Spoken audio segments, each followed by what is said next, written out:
আলহামদুলিল্লাহ, আমাদের প্রভুর জন্য আমাদেরকে ধৈর্য ধরতে হবে।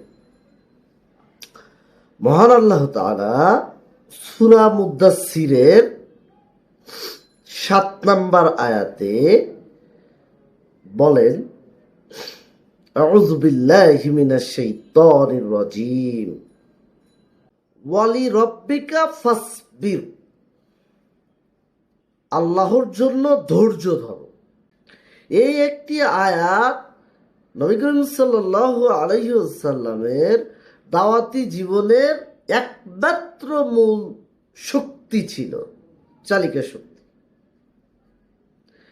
দাওয়াত মানে কষ্ট, অপমান, প্রত্যাখ্যান, কিন্তু ধৈর্য ছাড়া তা সফল হবে না। আল্লাহর পথে ধৈর্য মানে প্রতিকূলতায়ও নিজেকে হাসি মুখে ধৈর্য ধরে রাখা, অবিচল থাকা। আজ আমাদের ইমানেরই একই পরীক্ষা। আমরা কি আল্লাহর জন্য ধৈর্য ধরতে পারি নবী করিম সাল্লাল্লাহু আলাইহি সাল্লামের মতো? আল্লাহ আমাদেরকে কবুল করুন, আমিন।